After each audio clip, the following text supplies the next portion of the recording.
কালকে থেকে হাজবেন্ডের সঙ্গে কথাই বন্ধ হয়ে আছে। তাকে বলেছিলাম এই গরমে কিচ্ছু মন চাইছে না, অফিস থেকে ফেরার সময় ভালো কিছু খাবার এনো। সে বলেছিল ঠিক আছে আনবো।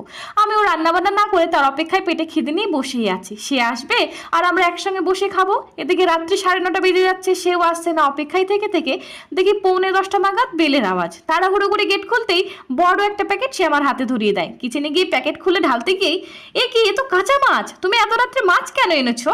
সে বলে তুমিই তো বললে ভালো খাবার আনতে, তুমি তো মাছটাই বেশি ভালোবাসো, তাই নিয়ে এলাম। হে ভগবান, আমি বলেছিলাম রান্না করা খাবার আনতে, রান্না করার জন্য খাবার আনতে নয়। রাত্রিবেলায় তো খাওয়া দাওয়া মাথায় উঠেছিল, মনটাও দুজনেরই খারাপ, কিন্তু আমি আবার বেশিক্ষণ রাগঝাল করে থাকতে পারি না। তাই ভাবলাম ও তো মাছের কাটলেট খেতে ভালোবাসে, ওটাই বানিয়ে ফেলি, ওরও মনটা ভালো হয়ে যাবে আর কথা বলার একটা সুযোগ পাওয়া যাবে।